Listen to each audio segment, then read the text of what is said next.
dillalah wa man yudlilhu fala hadiyalah. Asyhadu an la ilaha illallah wahdahu la syarikalah wa asyhadu anna Muhammadan abduhu wa rasuluh addal amanah wa balaghar risalah wa nassahal ummah wa kasyafal ghummah ila yaumil qiyamah amma ba'd. Qala Allah ta'ala fi kitabihil karim a'udzu billahi minasyaitonir rajim bismillahirrahmanirrahim wa atiullaha wa rasulahu wa la tanaza'u fatafshalu wa tadhhaba rihukum wasbiru innallaha ma'as sabirin. Shadaqallahul azim. Allah Subhanahu wa taala berfirman di surah Al-Anfal ayat ke-46, wa atiullaha wa rasulahu, dan taatilah Allah dan Rasulnya, wala tanaza'u, dan janganlah kalian berselisih yang menyebabkan fatafshalu, sehingga kalian menjadi gentar melawan musuh-musuh kalian, wa tadhhaba rihukum, dan hilang kekuatan yang tadinya ada. Wasbiru, dan hendaklah kalian bersabar.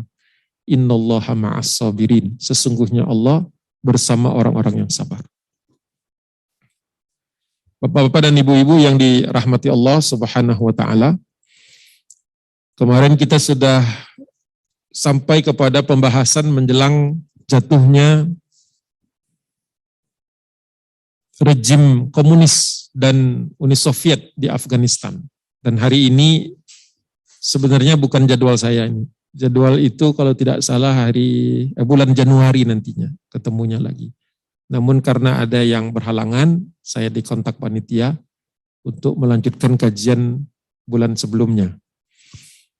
Jadi terakhir kita bahas itu, bagi yang mungkin tidak ikut dalam pertemuan bulan lalu atau sebelumnya, kita sudah bahas sejak dari awal, ya, latar belakang sejarah Afghanistan sampai dengan kenapa ada komunis di Afghanistan dan bagaimana setelah itu kaum mujahidin Afghanistan berhasil mengalahkan dan menghancurkan kekuatan komunisme di Afghanistan. Nah, pertemuan hari ini adalah saya diberi tugas secara spesifik oleh yang mengundang panitia agar membahas sampai dengan Taliban tahun 2001. Jadi enggak sampai 2021, karena antara 2001 dengan 2021 itu ada 20 tahun yang tentu saja akan sangat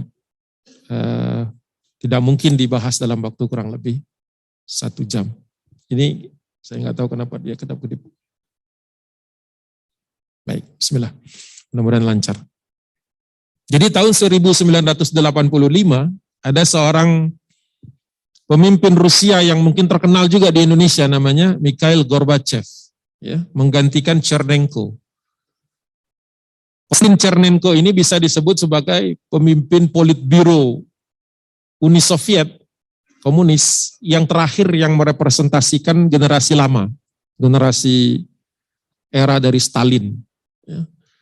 Jadi Mikhail Gorbachev ini termasuk pemimpin yang relatif muda, walaupun usianya waktu itu sudah hampir 50 tahun. Karena rata-rata pemimpin Uni Soviet zaman dulu itu 70-an, bahkan Chernenko itu ketika meninggal tidak salah 79 tahun. Jadi orang-orang tua digantikan generasi baru, ini perlu kita sadari. Sehingga ada perubahan terhadap cara pandang Uni Soviet, walaupun sama-sama komunis. Jadi tahun 85, Gorbachev bisa menjelaskan kepada Politbiro itu Partai Komunis Uni Soviet. Ya, jadi menjelaskan bagaimana sangat tidak produktifnya perang di Afghanistan. Pertama, mereka sadar bahwa yang dihadapi bukan hanya kaum mujahidin, tapi kaum mujahidin dengan persenjataan Amerika. Ya, di sebelumnya kita sudah bahas bahwa mujahidin sekitar tahun 87-88 itu nanti mendapatkan kemenangan mutlak. Tapi sebelumnya mereka sudah mendapatkan dropping senjata yang tidak sedikit. Jadi di satu sisi kaum muslimin, kaum mujahidin ini memiliki semangat kejuangan yang lillahi ta'ala. Di sisi yang lain mereka juga mendapatkan bantuan persenjataan modern. Karena yang dihadapi sebenarnya Uni Soviet, walaupun di lapangan bertemunya dengan pasukan Afghanistan yang komunis. Jadi kalau diistilahkan dalam dunia peperangan sekarang itu proxy war namanya, perang proxy. Proxy itu misalnya ada si A berperang lawan si B, si A menggunakan C, B menggunakan D. Jadi yang bertempur C sama D. Tapi di belakangnya ada A sama B. Jadi ada Amerika Serikat, Pakistan, Uni Emirat Arab, Arab Saudi, dan beberapa negara lain yang membackup mujahidin waktu itu. Nah, rejim komunis Afghanistan di-backup oleh Uni Soviet dan negara-negara timur lainnya, negara-negara Pakta Warsawa, karena waktu itu masih perang dingin. Nah, dalam konteks itulah ketika Mikhail Gorbachev ini jadi kepala pimpinan Politbiro Partai Komunis Uni Soviet, terjadi perubahan. Kalau sebelum-sebelumnya Chernenko dan sebelumnya, pokoknya perang sampai menang. Tanpa mereka sadari, ekonominya ambruk. Karena peperangan menggunakan biaya yang tidak sedikit. Dan waktu itu Amerika Serikat memang punya target juga untuk menghancurkan Uni Soviet dan membangkrutkannya. Jadi di tahun 80-an, perang dingin itu masih terus berkecamuk. Itu yang perlu kita sadari di dalam konflik-konflik yang ada di dunia maupun di dunia Islam.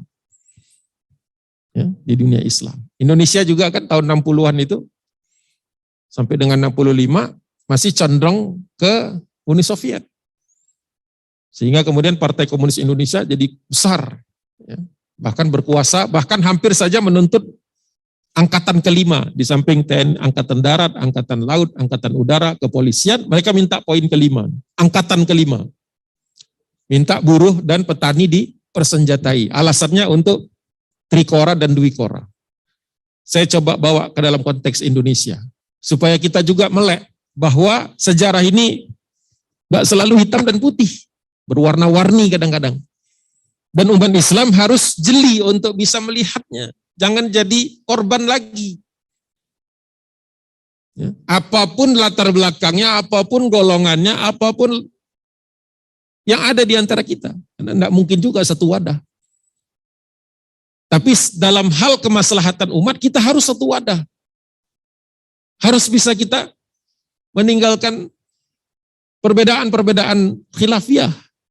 Nah, kenapa saya ngomong itu, Ustaz? Ngomong Afghanistan kok Indonesia. Kenapa? Karena tadi, nanti saya akan jelaskan betapa mujahidin menang, dengan izin Allah menang, dan berantem bersama mereka, sesama mereka.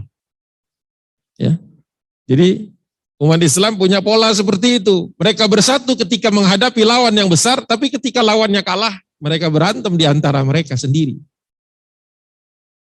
Ya, dan realitanya kita kadang-kadang dalam tanda kutip berseberangan dengan sesama Muslim. Alhamdulillah nggak ada pemicunya sehingga kita nggak saling berperang. Kalau ada pemicunya bisa berperang. Makanya Allah Subhanahu wa taala, walaupun sebenarnya surah Al-Anfal ini kan hampir seluruhnya konteksnya adalah perang Badar kan, diturunkannya itu mengenai perang Badar. Tapi Allah sudah mengingatkan kepada kita, taatlah kepada Allah dan Rasul-Nya dan janganlah banyak berselisih. Ibaratnya apa-apa tuh jangan digede-gedein. Yang kecil ya jangan dikipas-kipas jadi besar.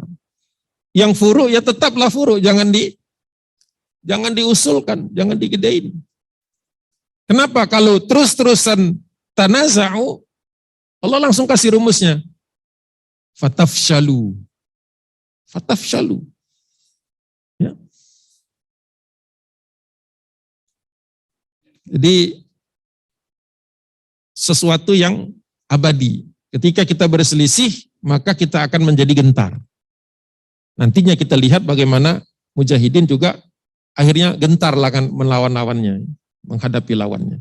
Kalau sebelumnya mereka berhasil membuat Uni Soviet jatuh, kali ini mereka berhadapan sesama kaum muslimin dan itu jadi malapetaka.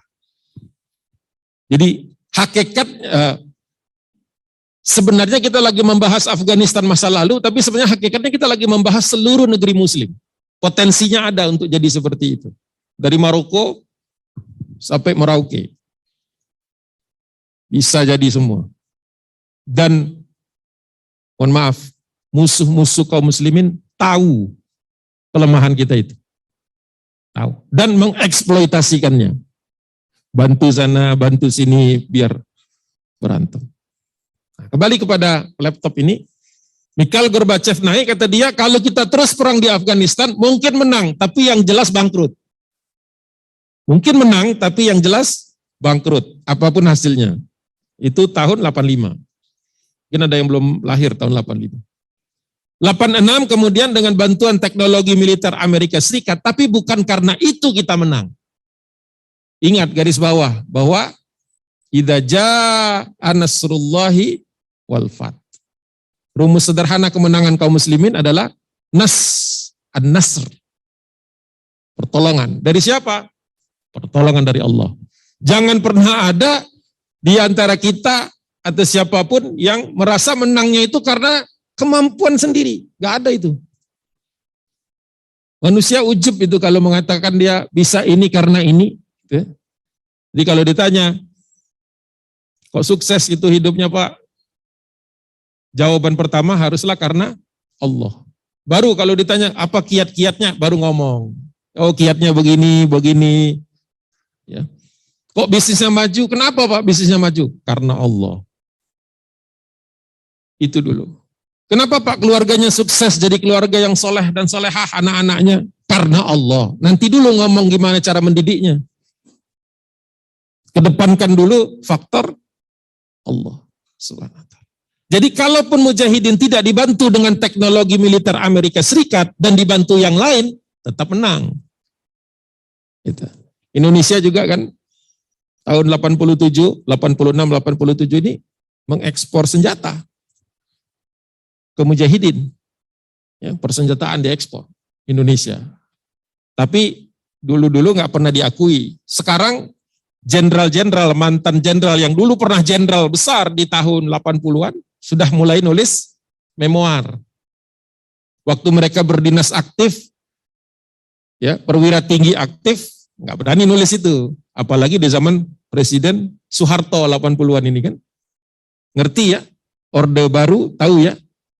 Kalau yang muda-muda mungkin nggak tahu baca. Tapi kalau yang usia-usia saya pasti tahu. Bayang ya, nah jenderal-jenderal itu sudah di usia 70-an, 80-an sekarang kurang lebih nulis. Saya kumpulin itu buku-buku, saya lihat catatannya itu. Mereka bantu. Ya, jadi mereka bantu. Walaupun tidak resmi. 86 setahun setelah Mikhail Gorbachev mengatakan kalau terus perang begini bakal kalah kami. Dan dibutuh langsung perang geser. Kenapa? Afghanistan menurut Amerika Serikat sudah cukup. Mereka belum main lagi. Sekarang ada mainan baru. Dari tahun 80 sebenarnya sudah ada peperangan yang belum selesai 86 itu, yaitu perang Iran-Irak. Jadi negara Iran pernah perang lawan Irak. Iran yang membawa ideologi Syiah sejak kembalinya Ayatollah Ruhollah Khomeini. Di Indonesia dulu tahun 80 dielu-elukan karena umat Islam di Indonesia belum ngerti itu Syiah itu apa. Ya. Saya pernah mengunjungi beberapa aktivis besar Indonesia dulu. Di rumahnya, di kamarnya itu terpampang atau di kantornya itu terpampang foto Ayatollah Khomeini. Tapi sekarang sudah diturunkan. Kenapa? Belum ngerti dulu itu. Kalau Khomeini itu bawa paham Syiah. Turunin. Tapi ya itulah sejarah ya. Kita nggak tahu jadi tahu. Makanya jangan males dan jangan antipati untuk membaca sejarah. Walaupun ya bukan yang primer istilahnya ya. Kita perlu belajar agama hukum Islam. Tapi harus ngerti juga pergolakan itu. Nah peran Iran dan Irak ini sejatinya seperti perang-perang lain di era itu. Ada Amerika Serikat dan ada Uni Soviet di belakangnya. Ada. Iran musuh Amerika, jelas dari dulu. Irak itu sebenarnya juga akan dijadikan musuh sama Amerika, tapi Amerika saat itu bantu. Termasuk juga negara-negara yang saya sebutkan tadi. Ya. Membantu peran perang Iran-Irak. Iraknya itu Saddam Hussein. Jadi Saddam Hussein itu pernah dekat dengan Amerika. Walaupun kemudian jadi musuhnya. Bahkan dekat dengan Saudi. Walaupun kemudian jadi musuhnya juga. Dekat Uni Emirat Arab dan negara-negara muslim yang lain. Ya, begitu. Jadi tahun 88. 88 sampai dengan tahun 91 runtuhnya Uni Soviet.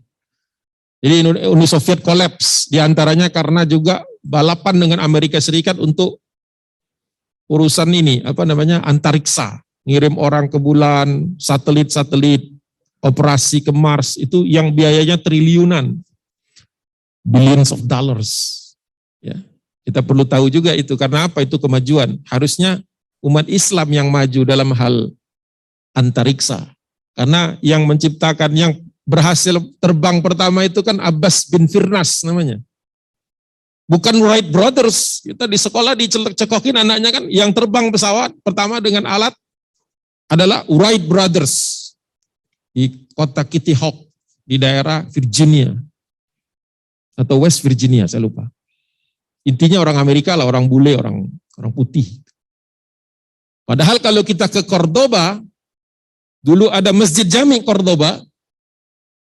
Ya. Cordoba itu Kurtuba dulu istilahnya. Di Masjid Jami Kurtuba itu ada menara masjid sebagaimana masjid-masjid lain punya menara tinggi. Nah, Abbas bin Firnas itu ulama di situ, ngajar hadis, ngajar fikih, ngajar tafsir, tapi spare waktunya ketika lagi nggak ngajar, nukang. Dia suka memperhatikan burung, ya, dan sebagainya, unggas yang punya sayap, diperhatikan sama dia, dibuatkan miniaturnya, jadi naik dia ke atas. Naik ke atas menara masjid Cordoba, dan loncat dari sana. Ulama itu begitu, bukan cuma ngomong. Desain dan ambil resiko. Kalau Michelangelo, artis Itali di zaman Renaissance itu cuma gambar dia. Nggak berani dia melaksanakan konsep gambarnya itu. Makanya Abbas bin Firnas sampai patah-patah kaki itu berkali-kali untuk berhasil bisa terbang. Dengan glider istilahnya sekarang. Memang belum ada mesin. Kalau sudah ada mesin pasti terfikirkan oleh beliau juga untuk masang mesin supaya ada baling-baling supaya bisa melaju. Jadi umat Islam itu adalah ilmuwan. Sejak kapan umat Islam mandek ilmunya? Nah, itu pembahasan lain lagi. Tapi ada benang merahnya ketika mulai suka berdebat dan berantem sesama umat Islam. Mandek ilmu. Karena sibuk nyari dalil untuk ngalahin lawannya. Bukan sibuk memikirkan alam semesta ini gimana supaya mendatangkan manfaat bagi manusia. Jadi ada benang merahnya ini yang perlu kita cari. Kenapa kita mandek? Kenapa kita tidak lagi menjadi yang terdepan? Kenapa kita itu tidak lagi menjadi inventor? Karena energinya habis untuk cari dalil ngalahin orang lain. Habis waktunya. Itu masalah kita, bukan masalah siapa-siapa, masalah kita.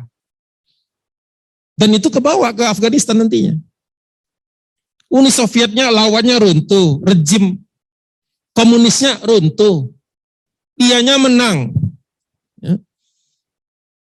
Tapi tadi muncul sel-sel yang didanai oleh Amerika juga. Ada Al-Qaeda berdiri 11 Agustus 88. Ya. Itu ya punya garis belakang yang panjang sebenarnya. Tetapi kita tahu waktu itu Dr. Abdullah Azzam ketika merekrut pemuda-pemuda dari Saudi itu dalam rangka menjadi para mujahidin. Jadi mujahidin di Afghanistan bukan hanya orang Afgan, tapi orang-orang luar datang. Nah, yang mengkondisikannya itu beliau. Makanya banyak orang dari Saudi, dari Yaman, dari Oman, dari Uni Emirat Arab, anak-anak kaya, anak orang kaya yang biasanya hedon hidupnya, punya mobil, punya ini dan sebagainya, kaya raya, orang tuanya kaya, mau tiap malam beli mobil bisa. Direkrut, diingatkan bahwa kullu nafsin dha'iqatul maut, bahwa setiap yang bernyawa pasti mati. Kalian mau terus-terusan hidup seperti ini? Akhirnya mereka sadar. Ini jasa beliau. Ketika belum Al-Qaeda ini belum diinfiltrasi oleh agen-agen asing. Jadi sempat ada masalah seperti itu. Jadi perlu jadi catatan kita bahwa mujahidin Afghanistan, mujahidin di Afghanistan bukan hanya mujahidin Afghanistan, tapi banyak mujahidin dari negara-negara lain, dari Filipina, dari Indonesia juga ada. Bahkan dulu kerjasama, pemberangkatannya kerjasama dengan, mohon maaf, dengan aparat-aparat. Karena waktu itu memang di dalam perang dingin Indonesia itu waktu itu sudah berada di kubu Amerika Serikat. Jadi apapun usaha untuk memerangi komunisme di dalam negeri maupun di luar negeri disepakati, nggak ada masalah, dibantu. Nah, lain lagi ketika nanti pulang urusannya beda. Itu setelah 9/11 berubah. Nah, Osama bin Laden sempat masuk di sana, termasuk salah satu yang direkrut. Osama bin Laden orang yang baik awalnya. Maksudnya terkendali lah itu. Ada gurunya. Nah, ketika sudah tidak lagi punya guru atau ganti guru, lain lagi masalahnya. Jadi sempat kan beliau itu mahasiswanya Dr. Abdullah Azzam di Universitas Abdul Aziz, King Abdul Aziz University. Jadi ya beliau banyak merekrut siapa-siapa yang ingin mencicipi jihad di Afghanistan, berangkat. Tapi seperti itu, ada polanya. Nah, tahun 89 Osama bin Laden sudah lepas nih, sudah tidak lagi sekata dengan Dr. Abdullah Azzam. Bahkan Dr. Abdullah Azzam dibunuh oleh orang-orang yang tidak dikenal. Tapi itu setelah perseteruan dengan, atau ya istilahnya perbedaan pandangan ya, dengan Osama bin Laden. Dan Osama bin Laden kemudian setelah ke Mesir dekat dengan seorang tokoh namanya Dr. Ayman Az-Zawahiri. Nah, Dr. Ayman Az-Zawahiri ini disepakati oleh ulama di Mesir bahwa dia mengeluarkan dirinya dari organisasi-organisasi Islam, mendirikan Islamic Jihad atau jihad Islami. Nah, pandangan jihad Islam ini awalnya moderat, tapi lama-lama jadi ekstrim. Akhirnya menggunakan pemikiran takfiri. Takfiri itu kalau berbeda pandangan dengan dia, kafir. Ada pandangan seperti itu. Dan itu mempengaruhi. Awalnya Osama bin Laden tidak seperti itu, mempengaruhi pemikiran Osama. Bin Laden itu kan keluarga besar di Saudi. Kalau tahun 2000-an awal, Bapak dan Ibu ke Mekah, Jeddah, bahkan ketika pembangunan Abraj al-Bait, apa itu? Menara yang ada yang ada jamnya itu yang bangun beberapa bagian, itu kan ada 7 bangunan sebenarnya, 7 hotel. Itu 5 atau 4 diantaranya itu grupnya Bin Laden. Grupnya Bin Laden. 2000-an awal kalau kita masuk ke Mekah, Haram, itu alat-alat beratnya, krennya itu Bin Laden Group. Bapaknya Bin Laden seorang konstruktor ya, apa istilahnya? Kontraktor, terima kasih. Kontraktor besar. Anaknya banyak, bukan hanya Osama, banyak anaknya. Puluhan anaknya. Ya istrinya 4. Kalau satu istri 8 aja sudah berapa itu? 32. Orang Saudi kalau punya anak, jarang yang cuma punya anak 1. Gitu. Jadi banyak. Osama bin Laden. Itu sedikit, walaupun ya waktunya pasti kita dikendalain waktu.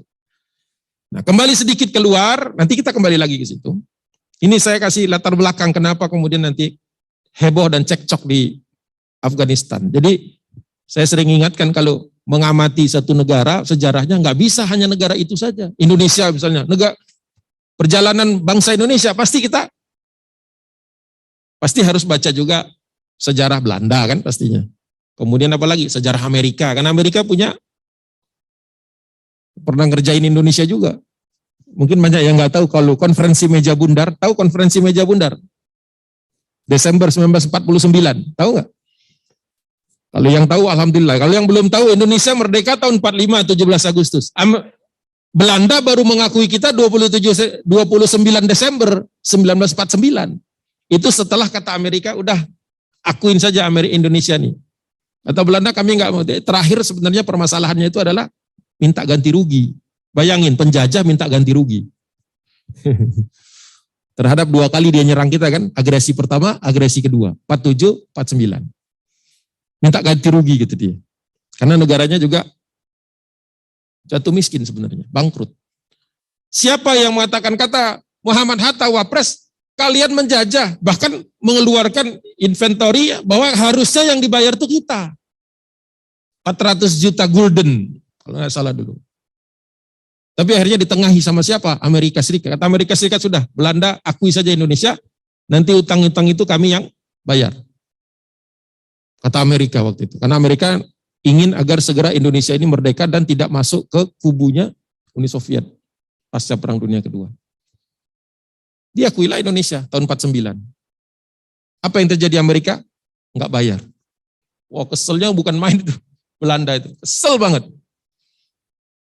Itu dunia. Jadi tidak bisa kita cuma baca, pokoknya maunya baca ini aja. Enggak bisa.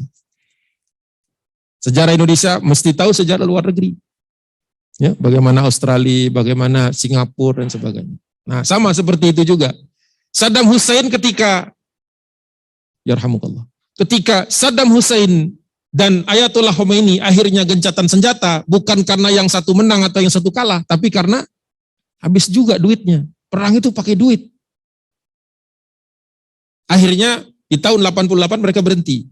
Ketika berhenti, Saddam ini merasa dia belum dibayar. Loh, saya perang ini kan disupport. Saudi nggak bayar, Amerika nggak bayar. Kalau Amerika sudah biasa, hati-hati dengan janji Amerika. Biasa nggak bayar, dia ngemplang. Akhirnya dia merasa, wah kalau begitu saya akan caplok Kuwait. Cari alasan, dicaploklah Kuwait. Maka muncul perang Teluk pertama. Karena Amerika Serikat tentu tidak mau dia masuk ke sana. Tapi yang ketar-ketir paling tinggi adalah waktu itu Raja Fahd. Itu yang fotonya di sebelah kanan. Di sini nggak nampak ya?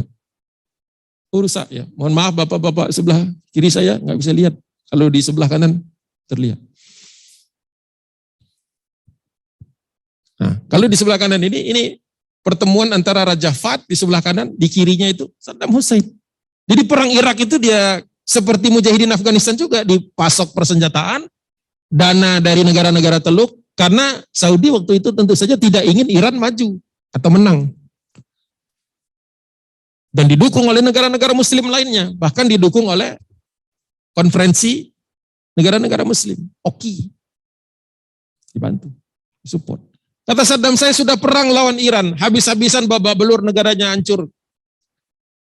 Saya butuh uang untuk mengembalikan perekonomian Irak. Nggak ada yang mau ngasih.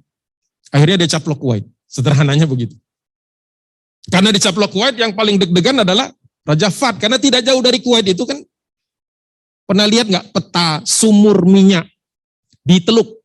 Bukan hanya Saudi ya, Bahrain, Qatar, Uni Emirat Arab. Di mana sumur minyaknya? Di tengah padang pasir? Enggak.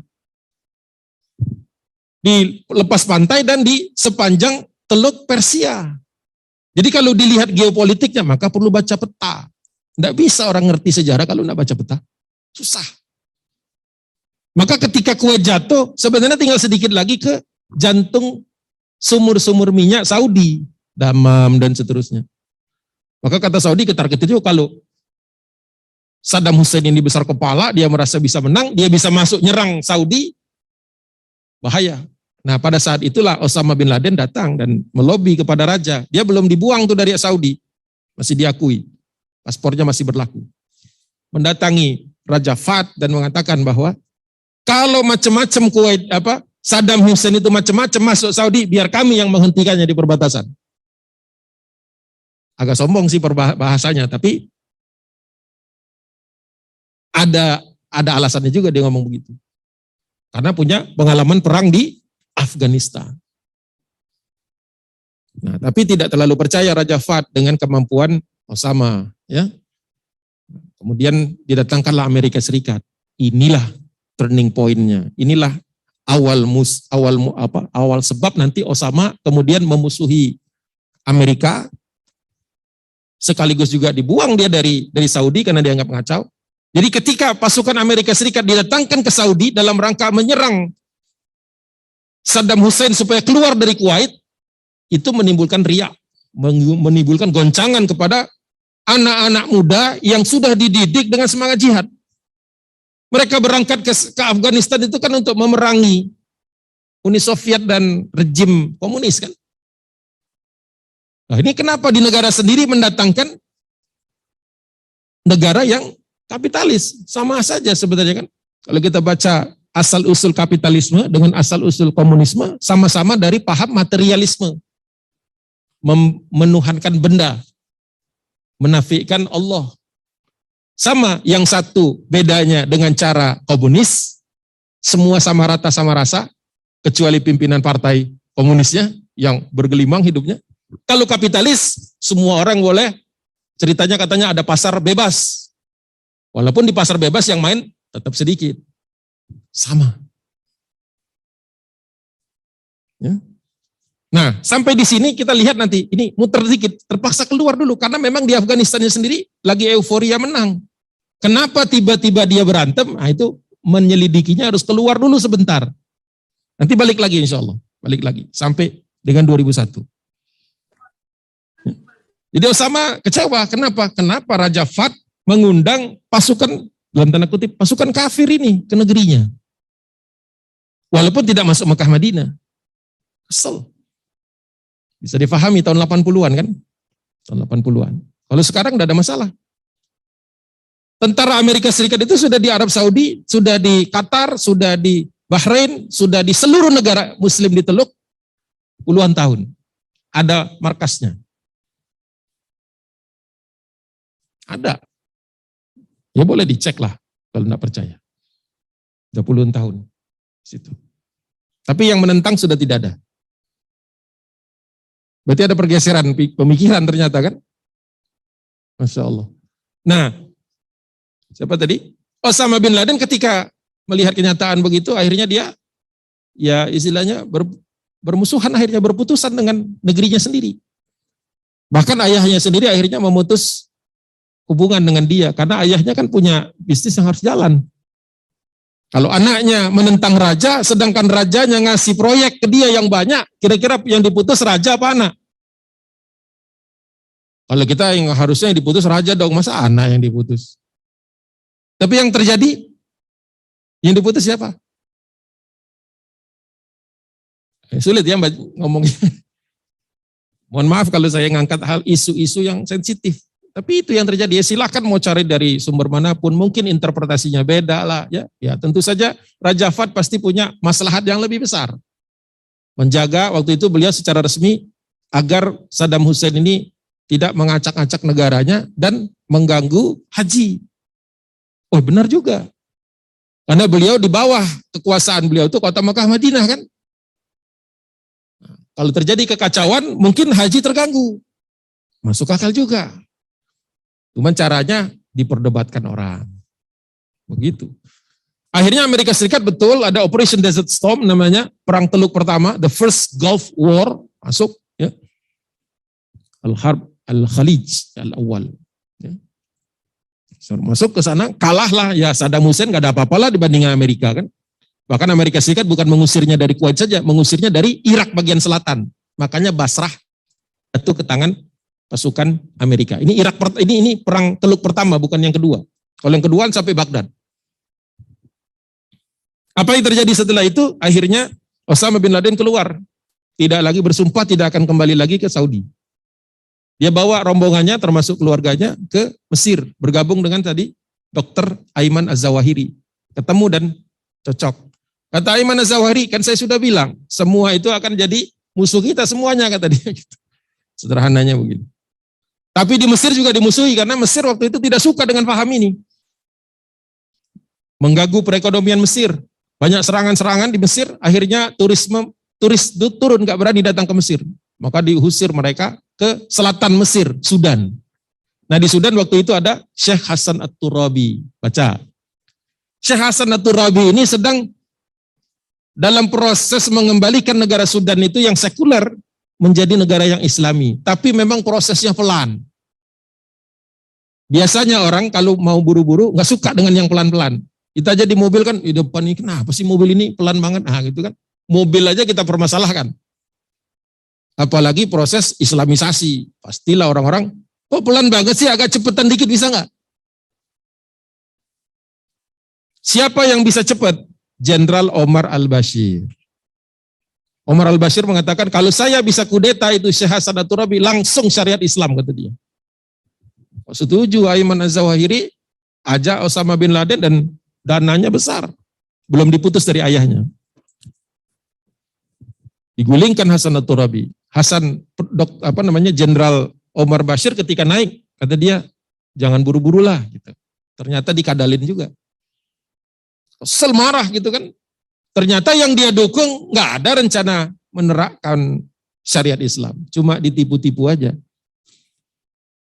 Ada sih tapi tidak major. Sebenarnya hampir sama dengan Syekh Hasan At-Turabi, tapi dalam hal kepastian hukum waktu itu mundur. Lebih mundur. Akhirnya Dr. Ayman Az-Zawahiri dan Osama bin Laden kembali kemana? Kembalinya kemana? Di Saudi nggak diterima, di Mesir dicari, di Sudan akhirnya dikejar juga. Larinya kemana? Tanya saya. Kemana? Afghanistan. Siapa yang nerima? Taliban. Sudah bisa menghubungkannya? Kenapa Taliban kemudian dimusuhi? Belum. Karena apa? Kita belum cerita tentang satu peristiwa besar di Amerika Serikat yang namanya WTC. Yang yang pesawat katanya nabrak gedung itu. Terus dihubungkan dengan Osama bin Laden. Osama di mana? Di Afghanistan. Maka Amerika turun ke Afghanistan. Itu 2001. Tapi sebelum itu ada beberapa babak. Nah, mudah-mudahan saya break sebentar, saya mau minum dulu.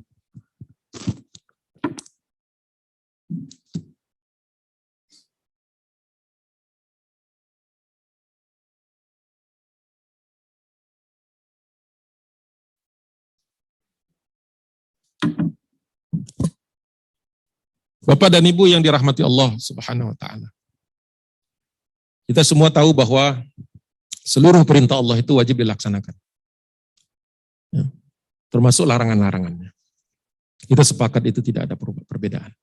Tapi yang perlu kita pahami juga bahwa tidak semua orang kemudian sepakat dengan caranya, implementasinya. Dalam hal implementasi inilah terkadang kita berbeda pandangan. Ya, itu dari sejak zaman sahabat. Sekitar Rasulullah masih hidup, sahabat mengimplementasikan perintah Nabi beda. Ada. Dan ketika dibawa kepada Nabi, Rasulullah membenarkan keduanya. Alhamdulillah karena derajat sahabat. Kalaupun berbeda, enggak sampai, perbedaannya itu tidak sampai kemudian melanggar syariat yang lain. Ya. Setelah Rasulullah wafat, perbedaan sahabat ada. Tentang penguburan Nabi, tentang Rasulullah wafat apa enggak aja beda.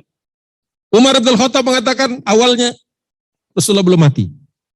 Rasul ini akan menjadi seperti Nabi Isa, dia akan balik lagi. Sampai begitu.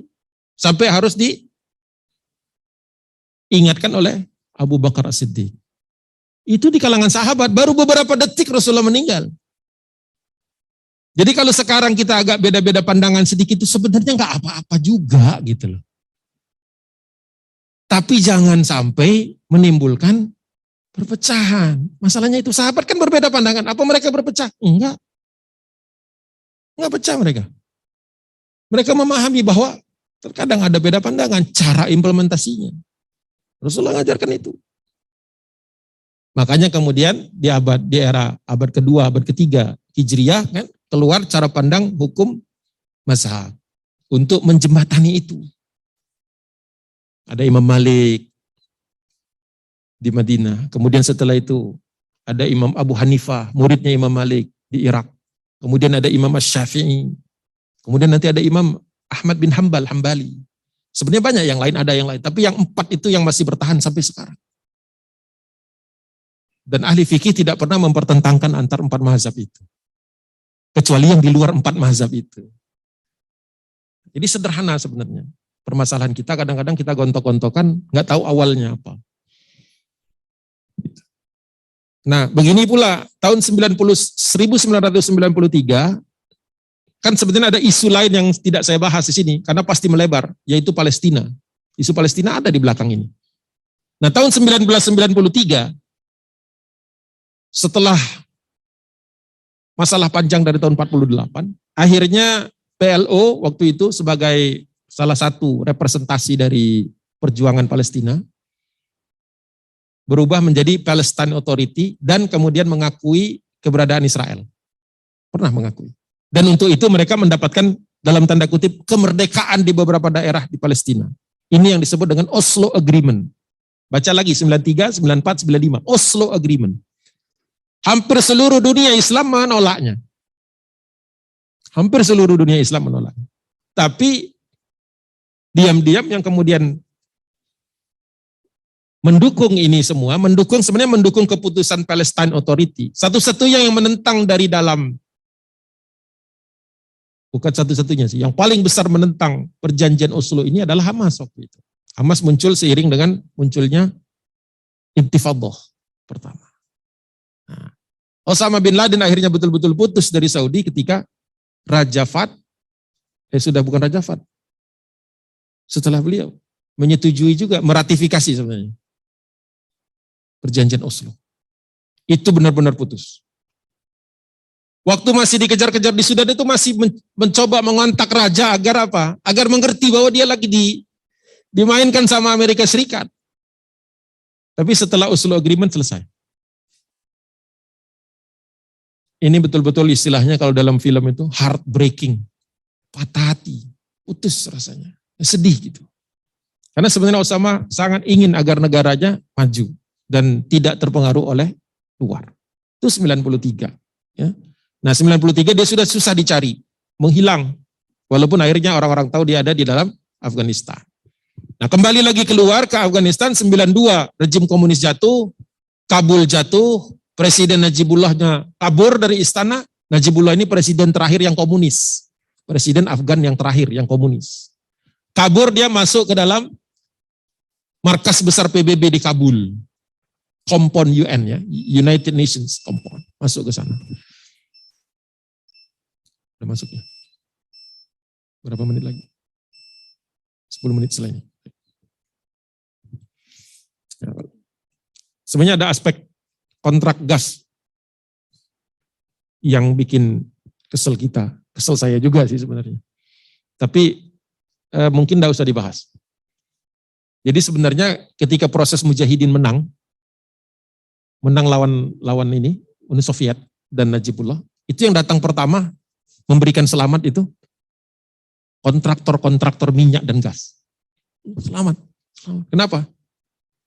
Udah nunggu dari lama ini negara Afghanistan ini supaya ada yang kuasai secara utuh. Karena waktu dipegang Najibullah, dia hanya megang Kabul, luar-luarnya Mujahidin. Susah untuk melakukan deal.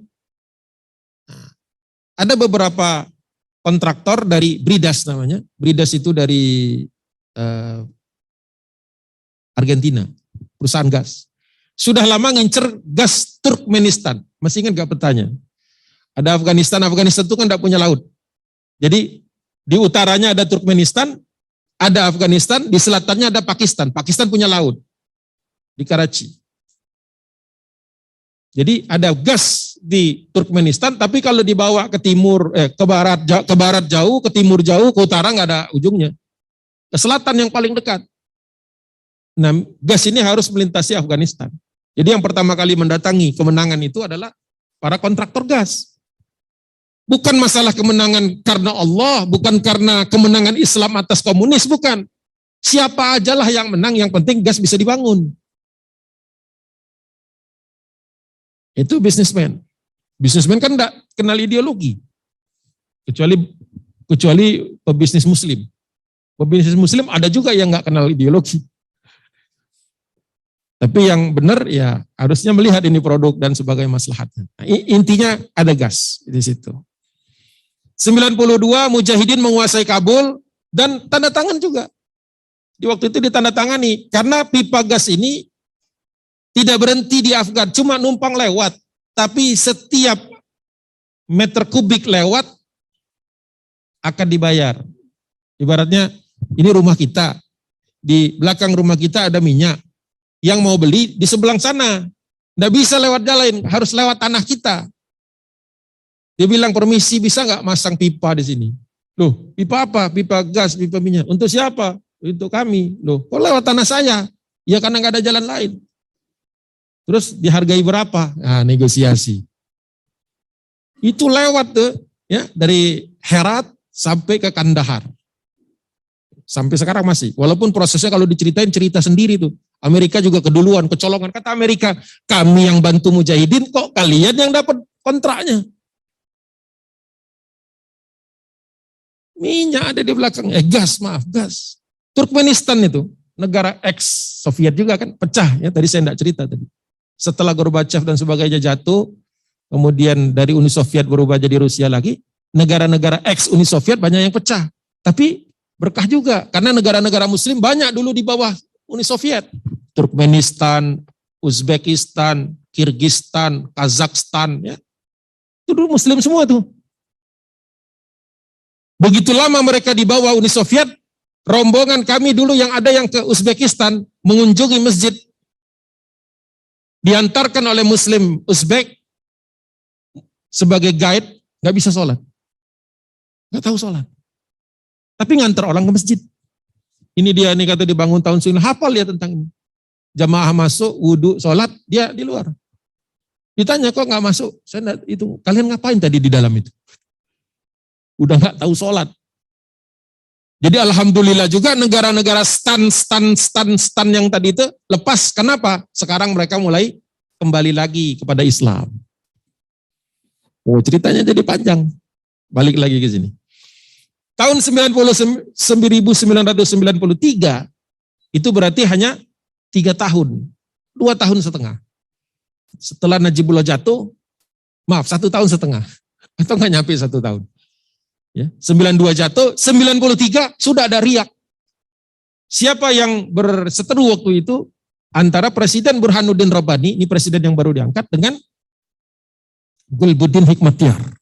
Padahal dulunya mereka sama-sama satu front itu, waktu menghadapi Uni Soviet. Nah, makanya nanti Mujahidin kemudian berselisih, sebagian karena urusan dunia, sebagian lagi karena kekuasaan, sebagiannya lagi karena kesukuan. Karena yang berseteru itu antar suku. Jadi faktor-faktor lama muncul. Saya itu suka teringat kalau misalnya era ketika atau masa ketika Nabi wafat. Kan itu kan Umar, Abu Bakar Siddiq itu mendatangi kampung Banu Sa'idah. Ya, Sahifah itu cuma ini kayak semacam tempat mereka berkumpul. Tapi di Banu Sa'idah. Kumpul di sana ternyata orang Ansor sudah mau ngangkat pemimpin. Terjadilah kemudian dialog-dialog. Akhirnya mereka sepakat. Kata Umar, kalau kalian masih mengangkat dari kalian, kami mengangkat dari kami, pecah kita. Apa bedanya dulu sebelum Rasulullah turun? Jahil lagi kita. Kesukuan lagi kan. Karena sudah ada yang, ya lal ansor, mulai ngeluarin bahasa-bahasa. Ya lal khazraj. Sudah mulai ngangkat bendera-bendera lama. Alhamdulillah nggak jadi kan ya, karena masih ada Abu Bakar Siddiq. Nah, ketika Najibullah jatuh waktu itu sempat sepakat mengangkat Burhanuddin Rabbani yang paling senior, yang paling paham tentang agama, karena Burhanuddin Rabbani itu PhD. S1, S2, S3-nya syariah. S1-nya 2 kali. Di Saudi sekali, satunya lagi di Kairo. S2, S3-nya Al-Azhar. Kita tahu kalau jebolan Al-Azhar biasanya lebih lebih tengah lah gitu. Lebih moderat dalam tanda kutip kalau sekarang. Saya enggak suka sebenarnya dengan Islam moderat. Karena Islam itu enggak perlu pakai kata-kata moderat. Cuma gara-gara ada yang gulu, ada yang berlebihan, akhirnya orang jadi menamakan ada yang moderat. Padahal sebenarnya Islam itu enggak ada moderat-moderatan. Semuanya ya di situ aja. Nah muncullah kemudian Dr. Burhanuddin Rabbani. Paling senior, usia paling tua, kapasitas ilmu paling bagus. Tapi ya namanya manusia. Kadang-kadang kita ingin maju kan ya, ingin kelihatan.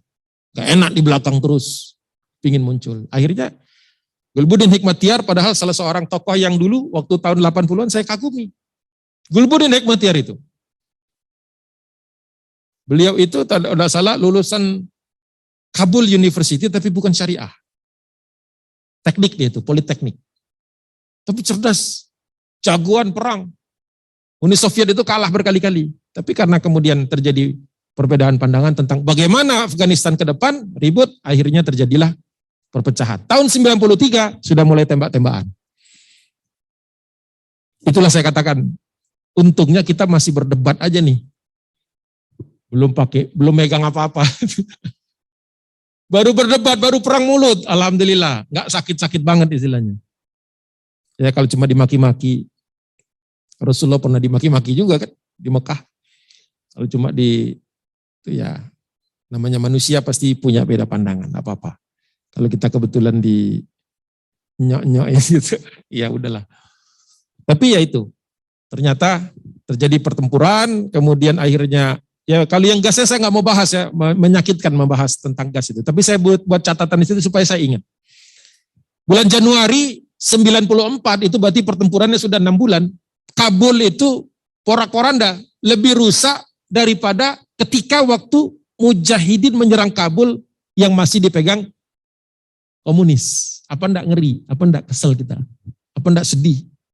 Ya, ada fotonya. Mana fotonya? Jangan-jangan enggak ada di sini. Oh, enggak ada. Berarti saya geser nih fotonya. Maaf. Jadi Kabul hancur, kemudian kedubes Pakistan diserang. Pakistan marah karena apa? Seluruh mujahidin itu sebenarnya dulu menginduknya ke Pakistan. Karena mereka nggak bisa training di Afgan, trainingnya di Pakistan. Mereka kan mengungsinya ke Pakistan sebagian besar. Ada yang ke Iran, ada yang ke utara, tapi yang paling banyak ke Pakistan. Jadi semua jaringan mujahidin itu pasti diketahui sama oleh Pakistan. Tapi ketika kedutaan besarnya diserang, Pakistan waktu itu kelabakan. Ya, waktu itu Perdana Menterinya Benazir Bhutto, perempuan. Itu jadi isu juga di dalam Pakistan. Karena Pakistan ada garis kerasnya juga kan. Tidak boleh presiden perempuan. Jadi ada juga problema di dalam Pakistan yang kadang-kadang kelihatan tumpah juga ke sana.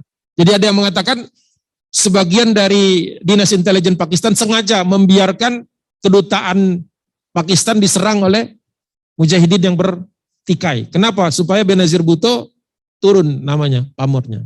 Macam-macam lagi. Karena di dalam angkatan bersenjata Pakistan itu kan dulu ada jenderal namanya Zia-ul Haq. Ini adalah jenderal yang paling banyak membantu mujahidin. Ya, termasuk dekat dengan Dr. Burhanuddin Rabbani dan dekat juga dengan Abdullah Azam. Makanya dua-duanya itu dibunuh. Karena ini dua orang yang paling menyatukan mujahidin. Paling menyatukan mujahidin. Dibunuh duluan. Sampai sekarang orang nggak tahu siapa yang nembak. Ya bisa diduga. Habis itu. Baik. Ya sampai di situ, ya sebenarnya kalau mau dipercepat sih,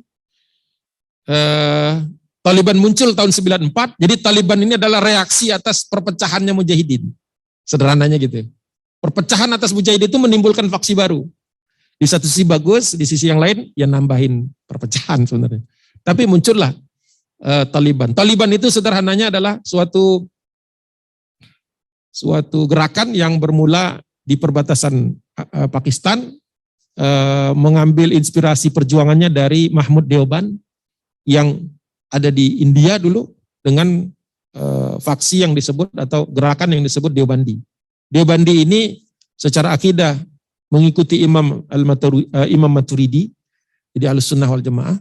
Kemudian secara mazhabnya Hanafi. Agak keras memang di India karena India kan mayoritas Hindu waktu itu. Dan kemudian dibawa ke Afghanistan, tapi jauh lebih keras daripada Deobandi. Ketika mereka melaksanakan syariat di Kandahar itu, ya menyambuk orang yang jenggotnya pendek, yang nggak berjenggot, kena cambukan sekian kali. Kemudian wanita yang keluar harus ada mahramnya, strict sampai tidak boleh sama sekali kalau tidak ada. Harus menutup semuanya. Padahal imam mazhab yang 4 jelas, sampai menyisakan mata masih boleh. Ini harus ditutup semuanya, dicari-cari dalil-dalilnya dan seterusnya. Muncullah kemudian Taliban, awalnya menjadi harapan orang, tapi kemudian akhirnya menjadi satu masalah tersendiri. Sederhananya begitu ya. Dipimpin oleh Muhammad Omar dan Abdullah Ghani Baradar. Kalau Mullah Muhammad Omar sudah dibunuh sama Amerika, Abdul Ghani Baradar ini masih hidup sampai sekarang. Orang nomor 2-nya. Ini yang melobi dan kemudian mendiskusikan tentang masa depan Afghanistan. Nanti kita bahas yang 2021 nanti. Kalau memang perlu, kalau tidak ya kita bahas yang lain. Taliban sempat mengkritik faksi-faksi yang bertikai, tapi apa yang terjadi? Mereka menganggap Taliban ini grup baru, bahkan ada yang mengatakan dari faksi Mujahidin itu bahwa Taliban dulu nggak ikut perang melawan Uni Soviet, kok sekarang ngatur-ngatur kita. Ada juga yang begitu. Akhirnya dapat bantuan pasukan banyak sekali dari Pakistan, ini juga ada kerjasama dengan Pakistan, akhirnya bisa mengalahkan. Dari tahun 95 mereka kalahkan, 96 mereka berkuasa, ya, 96 mereka berkuasa sampai dengan 2001. Berarti berapa tahun tuh? 5 tahun. Jadi Taliban pernah berkuasa di Afghanistan dari 96 sampai 2001. Nah, banyak yang mereka berhasil lakukan di situ, termasuk diantaranya menyetop penggunaan narkotik, narkoba dan macam-macamnya. Kemudian secara hukum ya berkurang itu pelanggaran hukum, pelanggaran syariat. Ya. Cuman tadi ada catatan-catatan bahwa mereka dalam beberapa hal berlebihan menurut para ulama, bukan menurut saya. Nah, yang mengakui Taliban dari 96 sampai 2001 hanya 3 negara. Yang resmi mengakui Emirat Islam Afghanistan di bawah Taliban dari 96 sampai 2001. 2001 kan Amerika datang invasi. 3 negara, Pakistan, Uni Emirat Arab, Arab Saudi. 3. Sebelum Amerika Serikat menginvasi. Nah, itu pembahasan berikutnya. Billahi taufiq wal hidayah, balighu anni walau ayah. Allahul muwaffiq ila aqwamit thoriq. Assalamualaikum warahmatullahi wabarakatuh. Waalaikumsalam warahmatullahi wabarakatuh. Insyaallah tadi Ustaz penjelasannya cukup rinci dan runut ya Bapak Ibu tentang kejadian dan juga dihubungkan dengan kondisi saat ini dan juga hikmah-hikmah yang bisa kita ambil. Silakan kita masuk ke sesi tanya jawab Bapak-bapak, Ibu-ibu yang ada di masjid. Silakan kalau ada yang mau bertanya terkait tadi materi yang disampaikan. Sementara menunggu yang di masjid ada pertanyaan online Ustaz. Ya, dari Pak Syarif. Assalamualaikum Ustaz, saya pernah mendengar kisah terkait pertolongan Allah pada saat Mujahidin melawan Uni Soviet. Misalnya ada tank yang tiba-tiba meledak hanya dengan dilempar batu. Apakah itu benar-benar terjadi Ustaz? Dan seperti apa mungkin hikmah atau kondisinya saat itu Ustaz? Ya. Allah Subhanahu wa taala membantu kaum muslimin, menolong kaum muslimin dengan berbagai cara, ya. Dengan cara menjatuhkan mental lawan sehingga mereka kalah. Kemudian juga Allah membantu dengan memberikan keberanian dan keyakinan kepada kita sehingga kita mau berjuang. Dalam kondisi-kondisi tertentu Allah bahkan membantu menolongkan para malaikat di zaman Nabi. Badar, Uhud, Khandaq, sampai Hunain tadi dibacakan kan oleh imam tadi, rakaat kedua tentang Hunain. Itu juga awalnya kaum muslimin banyak yang kocar-kacir. Namun ketika kaum muslimin sebagian itu melindungi Nabi, berkumpul di samping Nabi, Allah turunkan pasukan yang lam tarau, yang tak bisa kalian lihat. Nah itu. Maka dari dalil itulah sebagian ulama yang mengatakan bahwa apakah pertolongan itu berhenti ketika Rasulullah wafat? Nah itu beda pandang. Ada yang mengatakan ini khusus untuk Nabi. Tapi ada juga yang mengatakan ini enggak, karena tidak pernah dikhususkan untuk Rasulullah bantuan itu. Berarti kaum muslimin bisa dapat bantuan, bisa. Bagaimana bentuknya? Macam-macam. Nah salah satunya seperti tadi. Tinggal masalahnya kita harus lihat case per case. Apakah yang ngomong ini tentang kancur ini bisa dikonfirmasi sama orang lain. Kalau memang banyak yang melihat, kejadian. Dan itu sederhana buat Allah. Jangankan tank baja kan, pasukan Abraha aja hancur kok. Hanya dengan burung-burung. Ini bawa senjata, bawa macam-macam istilahnya gitu. Walaupun ceritanya tadi dilempar batu, ya bisa kalau Allah mau hancurkan. Rasulullah kan pernah juga waktu di perang Badar kan ngambil hafnatan itu, melemparkan debu-debu ke arah itu. Syiddatul wujuh kata Nabi. Hancurlah wajah kalian, hancurlah wajah kalian. Itu kemudian berubah menjadi badai. Sehingga orang-orang musyrikin Quraisy di Badar itu sampai nutup mata gitu ya. Pada saat itulah kaum muslimin bisa membalasnya. Ada. Jadi contoh-contohnya ada. Mau dipraktekkan boleh. Tapi harus di medan perang. Ambil batu gitu, lempar. Itu banyak juga di Palestina kan. 4 kali Israel itu mencoba menyerang Gaza dengan darat. Kapok mereka. Tank baja yang mahal-mahal, yang diuji coba ditembak dengan sampai nggak mempan. Saking hebatnya apa istilahnya, lapis-lapis bajanya rontok di Gaza. Makanya mereka selalu kalau nyerang Gaza pakai pesawat. 4 kali mereka nyerang 2010, 12, 14, dan kemarin 2021 baru berani lagi. 2020 maaf. Setelah itu nggak berani. Logikanya hampir seluruh Palestina sudah dikuasai sama Israel laknatullah alaihim ajmain, tapi Gaza kok nggak bisa secuil itu? Kok nggak bisa? Ah, itu salah satunya. Ya, kembali kepada keyakinan. Yakin nggak Allah bisa bantu? Kalau saya yakin, cuma masalahnya kapan Allah mau bantu? Allah yang atur. Suka-suka Allah. Siapa yang dibantu kan?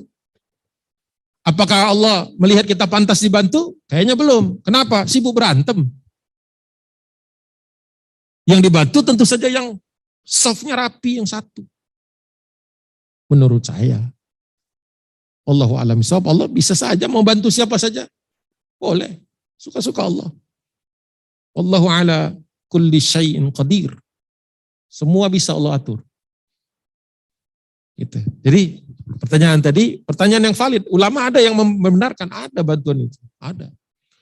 Di perang, macam-macam perang. Salahuddin Al-Ayyubi waktu membebaskan Baitul Maqdis, kan dibantu. Terus Baibars Bundukdari ketika mengalahkan Kitbuga di Ain Jalud. Itu kan tiba-tiba pasukan Mongol terkena badai pasir. Siapa yang bisa bikin badai pasir? Apa pakai kipas gitu? Bisa. Allah yang bantu. Sultan Mehmed kedua, bin Murad kedua, kita kenalnya Al-Fatih, bisa membebaskan Konstantinopel. Siapa yang bantu?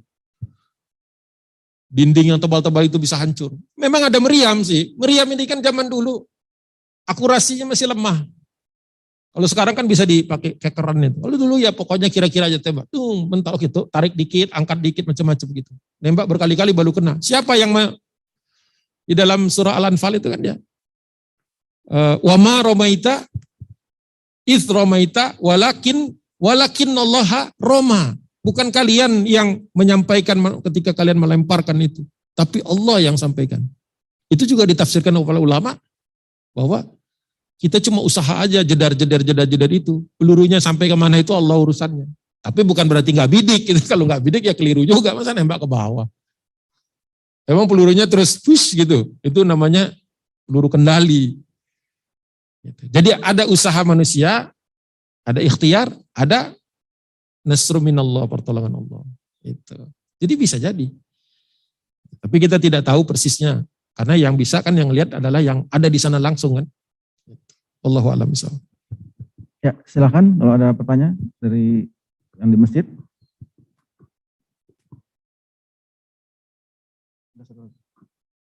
Ini online Ustaz masih berlanjut. Banyak yang ikutin online ya? Iya banyak Ustaz. Ya. Ustaz, bagaimana sebaiknya sikap kita sebagai seorang muslim terhadap Taliban saat ini? Nah, dan kira-kira bagaimana prediksi masa depan Afghanistan dan kondisi rakyat jika Taliban berkuasa? Ya. Yang kedua saya nggak tahu karena belum kejadian. Ya. Yang kedua kita lihat saja perkembangannya.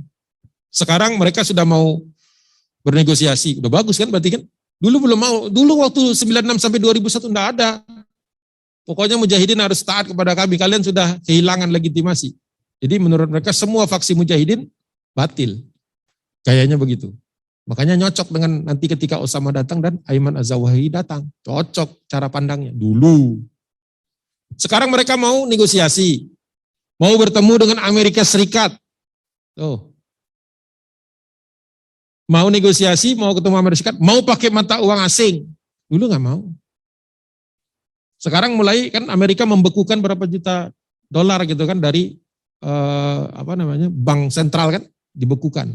Makanya sekarang mereka ketar-ketir. Kenapa? Kalau ke ATM nggak ada keluar duitnya. Kalau kita kan habis duit ke ATM ya, selama ATM ada isinya, maksudnya ada rekeningnya, kan bisa kan ya? Ya kalau nggak ada nggak bisa, ntar nyalain saya. Ustadz katanya kalau ke ATM ada keluar duit, ini kok nggak ada? Ya yang belum diisi dulu. Kalau sudah diisi bisa ditarik. Tapi kita kadang-kadang lupa, itu kan perlu listrik, perlu jaringan, perlu internet kan ya. Dan perlu backup dana. Nah gitu. Nah ini orang-orang umum Afghanistan susah dapat uang. Mereka sudah berapa bulan nih dari Desember, Januari, November, Desember, baru jalan 2 bulan kurang. Oktober lah katakanlah, dari Oktober sudah menang. Sudah hampir 3 bulan, orang ada yang belum dibayar gajinya. Pantas juga kalau mereka eksodus, kan takut. Jangan sampai nih Taliban yang kayak 2001 dulu. Banyak yang takut. Makanya banyak ada yang naik pesawat segala macam, ada yang sampai jatuh kan ya. Sampai jatuh dari pesawat. Saking takutnya. Padahal bisa jadi apa? Bisa jadi Talibannya mungkin berubah. Tapi kan orang enggak tahu. Belum tahu. Makanya pertanyaan kedua tadi, bagaimana sikap kita? Kita doakan. Mereka masih muslim, ahlus sunnah wal jamaah. Cuma dalam beberapa fatwa-fatwa muftinya tidak biasa atau tidak ditemukan di dalam fatwa-fatwa sebelumnya. Itu saja. Jadi ya kita doakan mudah-mudahan Allah kuatkan Afghanistan jadi negara yang paling tidak makmur, ya kan, untuk masyarakatnya kan. Kalau masyarakat kan perlu, yang penting kan makmur kan ya. Makmur dulu, bisa makan dulu. Baru dia bisa nikmat sholat dan sebagainya. Kalau orang sekarang, kalau sahabat dulu, nggak peduli dengan penghasilan, yang penting sholat dan iman dulu. Tapi orang sekarang mungkin dibalik dulu. Kalau lapar, kadang-kadang murtad. Itu. Jadi Afghanistan lagi berbenah. Mudah-mudahan kita bisa lihat nanti setahun ke depan. Jadi kalau nanya sekarang terlalu cepat. Indonesia tahun 45 baru bisa membangun, ada pembangunan tahun 50. Karena 45 sampai 49 kan masih perang kan, revolusi fisik. Berarti Indonesia dikasih waktu 5 tahun tuh, baru bisa membangun dikit-dikit. Masa Taliban baru 2 bulan sudah dituntut macam-macam. Kasian juga. Kasih waktulah dia. Ya kan? Untuk membuktikan bahwa mereka bukan hanya bisa perang, tapi bisa membangun. Itu beda ilmunya. Bisa berperang, mujahidin bisa berperang. Taliban bisa membangun enggak? Mudah-mudahan. Kita doakan. Tapi jangan terlalu jauh juga kita, seolah-olah kita pikir bakal begini, bakal begitu. Jangan terlalu tinggi, takutnya kalau ternyata berbeda, kita takutnya jadi kecewa. Itu saja. Ya. Karena punya track record 2001 agak sedikit tidak bisa diomongin gitu ya. Banyak orang yang menasihati Taliban tapi tak mau terima. Sekarang ada orang nasihatin Taliban, mereka nerima. Alhamdulillah. Orang kalau sudah mau dinasihati, insya Allah baik. Insya Allah baik. Kalau menurut saya, wallahu a'lam, mungkin saya keliru. Ya. Ada satu pertanyaan Ustaz di sini. Mangga.